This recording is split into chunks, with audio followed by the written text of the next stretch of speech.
All right, so I'm going to start off in a weird way. You know how like all the best things in life, there's usually like warning labels and instructions for how to use. For instance, you go to the cinema, you have to put your phone in silence. You go on a plane, you have to put it on a wireless, airplane mode.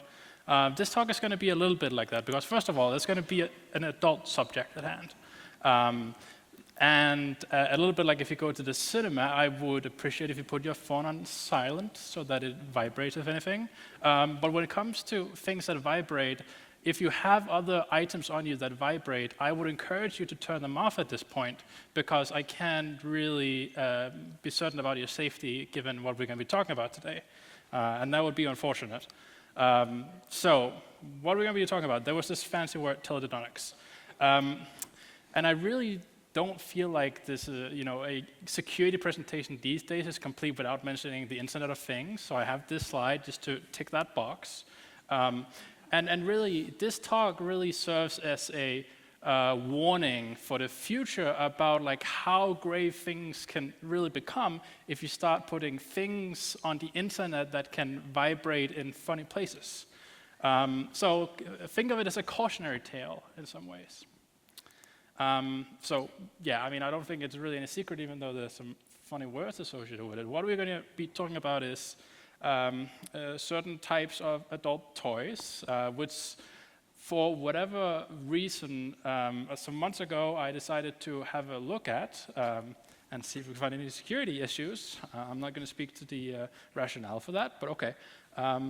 One of the things that we really like to do during security stuff, and we do luckily in our day-to-day job, is hacking interesting things, right? You can hack websites and all that sort of stuff. Last year, Björn from Syndis talked about hacking like home security systems, which is really cool. And one of the things that really motivated somebody like me is hacking really obscure things, right? Because technology is everywhere. And the more obscure it is, the more fun it is to hack, the more challenging it is. So this sort of research looking at remotely controlled vibrators seemed like an interesting thing. For one thing, at the time, I could only find one instance of people actually having done any research on it. This was presented at DEF CON in July last year. And I saw that and was like, oh yeah, nobody else has really been doing this. And there's more and more of these kind of projects out there, so why not? Then a couple of weeks after we started doing research, another presentation popped up of some people at another conference, Hackfest in Canada, where they also presented some research, which was really cool. They actually even had some things related to the products that we were testing. They didn't find the same issues we did. They didn't find any. So this is really fun. Now, of course, I was discussing a bunch right when I was writing the presentation if I should actually have one of them with me. I decided against this, so I'm just going to show you a picture of what it looks like, the thing that we hacked. I don't know why that woman is being blown away, and I don't think it's a good thing. It doesn't look very comfortable. I don't know if she's doing squats, but I don't know. But this is, despite the fact that it's a weird box, it's actually a pretty interesting device. So for instance, after I had, set up this device and I was doing some testing one evening and I decided I wanted to play a game on my phone. And at some point I realized, wait, there's something really weird going on here. And you'll see here what was actually going on. I was playing this and suddenly there's this vibrating thing going on. I was like, what the fuck? This is not supposed to happen. Somebody hacked my vibrator. But what's actually going on here is that the device itself is effectively a Bluetooth speaker, which was like, wait a minute, that doesn't sound safe. I was opening up the app, and I noticed one thing, because I turned down the volume at one point. So I go and I open up the app to try and make it do what it does. And I realized, I was sort of playing a program, of vibrations, and I turn up the volume, and it starts vibrating even more and more. And it will actually tell you, you need to turn the volume up 100% for, the most vibrations. It's So I was like, wait, it's really just a Bluetooth speaker. Just like you'd go to Elko and buy one, it's the exact same thing. Only instead of like an actual like speaker, it's a little vibrating motor. So I looked into, like, because when you have this sort of product, you have to file documents with like the FCC in the US and all that sort of thing, describing how you use wireless technology to make sure that it doesn't break any laws. So went through that, and I looked to see how they did testing on this, like how did they test for interference, which generally involves pulling it apart. And I found this picture of the inside. I wasn't going to tear it apart myself. This is like, it's really interesting to see how this is put together. So in the front, you have the little motor that's spinning, right? Instead of the speaker, you have a motor. Then you have a little battery, and you have the main circuit board. There's also the radio. So these are, relatively simple devices that, I don't think that's necessarily put a lot of thought into security with, as we'll see, because, yes, you can make these sort of things, but the people who tend to be good at hardware don't necessarily tend to be very good at security, right? You need both of those skill sets. So that was really interesting. The thing with this sort of device and why it's a little bit special compared to a lot of the other things that we generally research, right? Basically, all the other work that I do on a day-to-day basis, I can't discuss because it's customer work, it's really sensitive, and there's a lot of laws and all this sort of stuff. The thing with this sort of thing is that that's not why it's special in many ways, right? Really, why this sort of thing is different is because it's really somewhat of a taboo subject, depending on the culture you're in. Which also means that the threat model that you have in some way is different, right? You don't want to have your mom know that you've been using this device. That would be awkward. And that also means that, like, in recent times, there's actually been a lot of movement in this area, especially after the presentation at DEF CON. For instance, one manufacturer of these devices had a class action lawsuit filed against them because they were collecting information about the usage of the device, right?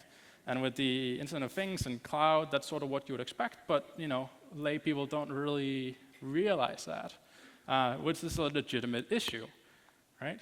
Because if you don't really know that it's going to be sent out and you don't know who's going to have access to it, that's kind of awkward if it, like, for instance, say that they get hacked like Ashley Madison and the whole thing gets put out on the internet. That would be awkward because you might find names in there that you know. And for instance, with the device that we tested in the app, there's this nice little thing you can press, and it will actually keep track of your orgasms for you, which is really convenient. I mean, you definitely want to know that. In this case, funny enough, I think they also may ship this with a time machine because it's tracking for 2015, as you'll see in the bottom. And if it is with a time machine, that's really awesome. I haven't found it yet, but I must assume that it's there if you can log for 2015. Now, you would probably imagine, as a user of this that may not know a lot about technology or be able to actually pull this apart to see how it works, you might just assume that it's storing it on your phone locally. And yeah, it is. But when you actually press the button that you had an orgasm, it also sends it to the server. It actually sends it to the server twice, which is even more interesting. And then when you log in again, if you've been away, it will actually send you a list of all your orgasms. So yes, thanks for storing that for me. That was definitely very important, which is, yeah, not good. So that was like one thing. Obviously, that's a privacy concern of some sort. But there were some other things that we started to notice when we were going through this application. In the application, it allows you to connect to a partner who can then, with the same application, take control of your device, so they can determine like how much it vibrates, all that sort of stuff. And to do that, you'll obviously need to find their account so you can connect to them. And one of the things I noticed was that you could put in a single letter, like D, and search for that. And guess what happened? You get this really long reply in response. And like you imagine looking for the letter D, right? It should probably just tell you, well, there's too many results. You can't do that. Well, actually, what it ended up doing is it gave me 2,500 results for different usernames that contained the letter D, which is concerning because, for one thing, it contains like AIDS and location and all sort of thing, which means that you could effectively just go through and search for every single letter and find every single user in like 24 requests. And then you can start looking at usernames and see if just match it against all kinds of things, and you could probably map them to Facebook users, for instance, really easily. Not great. The other thing that was really interesting about it was that it actually did contain like a lot of information within it. Well, you could of course have like a Facebook, like a profile photo as a part of your profile, but when you then go through the application and you actually use it, what you'll notice is that when you connect to a partner, it sends a lot of information about you to your partner. And this partner, it's very common for people to use them with people they don't know necessarily, right? There's some expectation of privacy in this case. But what I noticed when I was connecting two phones together through this application, it was actually sending you your email to the other party. So like, imagine that you're connecting with like a random stranger, they will have your email suddenly, which is all kinds of like weird. What was even more disturbing when I started looking at it, I was looking through sort of the configuration of the application, and I thought there was something wrong when I was doing testing, right? When I'm doing testing, to really be able to inspect what's going on, I need to be able to decrypt the communication between the phone and the server, and I noticed that I didn't really need to do a lot of stuff to actually be able to decrypt that traffic. So I started looking through the configuration of the application to see if there was some issue there. And I saw this file within the application. And there's something really weird on this screenshot that you might notice. Can anybody see what it is? You're right.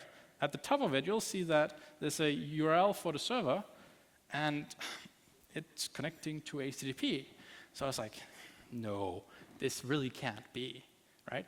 Because like one of the technical details is that it uses like a socket.io WebSocket kind of thing. So surely that must do like an upgrade to HTTPS inside the actual transaction. But funnily enough, it didn't. One of the things you can then do with this application, which is really handy, is that when you're connected to somebody else and controlling their vibrator, you can exchange like messages and pictures. So for instance, in this case, I'm sending some pictures back and forth. And that means that those pictures are sent in clear text across your Wi-Fi, which could be all kinds of embarrassing. Say, for instance, that you are staying at the best hotel in the world, right? There's no better hotel in the world where they have the best Wi-Fi, right? They can definitely see all your really inappropriate pictures, which I'm sure they would never want to store, because that's just disgusting. This also means effectively that anybody who's on the same Wi-Fi, they could intercept your connection because it's using the same connection to like say, hey, I'm controlling your device and you should turn the like intensity to 11. That means that anybody on the Wi-Fi could just put in their own packet and it will like control the device even though it's not the actual person who's doing it. So anybody on the same Wi-Fi, you can just send out like, spam to every single potential connection and take control of other people's vibrators. Really concerning because I imagine like if you're not expecting anything to happen, especially because these are meant to be used somewhat in like when you're out and about, if you're not expecting something to happen and suddenly it like turns to 11, I think that could potentially like make you fall over. They really vibrate quite, don't feel nice, I think. So yeah, this was like, at this point when we realized this, we were like, oh shit, there's too much stuff going on here. So we're just gonna contact the vendor and like let them know like, oh, there's something completely off here. So here's like a timeline of what we did. We started the research in like September, realized that yeah, this is really bad, so we contacted them like the week of the election in the US. And I was like, hey, I got some things about your thing, can you please contact me? And the founder of the company contacted me like within like half an hour, going, hey, can you please call me? I was like, oh shit, it's actually like late in the evening. Can I call you tomorrow? Well, that was like the day before the election. And it turns out when you're a very liberal person in the US at that time, you were kind of busy, panicking mostly. So he didn't call me again until next week, but he was like, yep, already had our programmers start looking at it, and we'll fix it really soon. So that was nice. They actually took this pretty seriously. One of the things that I found really interesting, and I had been wondering about when I was testing, was that I noticed that when it sent a Orgasm log to the server, I got what is called an HTTP 500, a unspecified error message. And I was like, is there something wrong in the log collection? It actually turns out what was going on was that when the lawsuit against one of the other manufacturers happened, they realized, yeah, we shouldn't actually be collecting this. So they turned it off by introducing an error into the page that collected those logs, it seems. Very confusing, but they had actually done that proactively, which is really cool. And yeah, they started fixing the issues right away. There are still some of these issues that are unresolved at this point, but will be soon. So that's nice of them, that they actually take this seriously. So this was really just like, obviously, if we'd had like a whole hour, we can go into a lot more detail about all the technical details, which is really interesting. But with these sort of things, it seems really common. If you look at some of the other presentations from last year, you'll see the same trend going on in a lot of the other products. And I mean, in this case, we found things like very basic things, like missing transport security, right? No encryption on the communication. Being able to get way too much information that's way too weird or interesting about other people. Being able to just like find a whole list of everybody, and just the general issue of like who actually has your data that's kind of private. And yeah, I mean, if you were actually like using this and somebody decided that they wanted to mess with you, right, they could probably effectively get a peek into your bedroom by just hacking, like intercepting communication and looking at all the pictures that you're sending, which is obviously very uncomfortable. And I kind of think that this may become a bigger issue going forward, because as you saw on one of the pictures, like these are really simple, small devices, and it's only going to be cheaper to actually make this sort of thing. And I think we've actually like seen this, like I didn't actually realize this until like last night, that this is actually like a real concern, because like some people, they will have jobs that require them to be basically immune to blackmail. You might have read the news about Trump, for instance, about all kinds of things in Russia where he did all kinds of weird things, supposedly.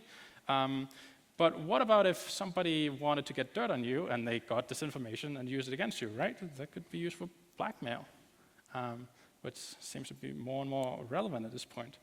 And of course, just right, you could, if you had an account on Ashley Madison and the leak came out, it was probably pretty embarrassing for you. I think if this ever was to actually happen, that data like this leaked out, I think it would be even more so. Which is really weird, because it isn't really that taboo, but it kind of is at the same time. So this is really kind of a concern in my mind. So yeah, this was really just a whirlwind rush through the research that we did the last couple of months. Hopefully it was interesting, and if anybody has any questions, now is the time.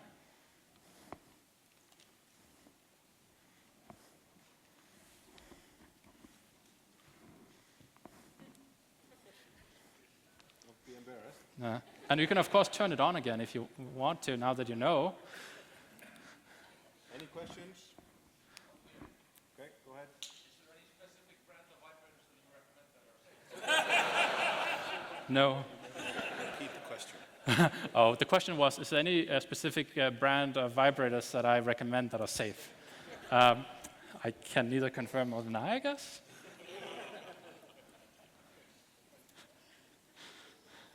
Back there.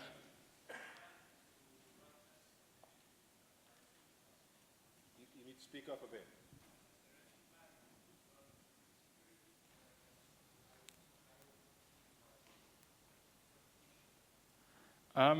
I mean, there is, like specifically with, the question was, is there any plans to run security tests on these IoT devices in the future? There is a project, the presentation from Hackfest Canada there's actually a ongoing project that the people who did the presentation are running, where they are trying to get all the different vendors' products out there and do security testing for it, sort of as a hobby project. So yes, in some way, I would say yes, there is. All the way back?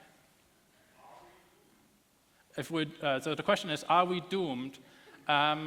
Well, it depends on what your definition of doom is. If this is something that's very near and dear to your, I was about to say heart, but I really should say body because it's a better pun, then yes. If this is not a concern for you, then you probably are still doomed.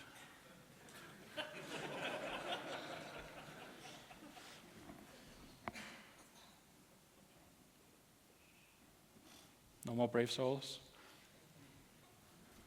I guess not. All right. So let's give Charlie a hand here. Most interesting presentation. Thank you, sir.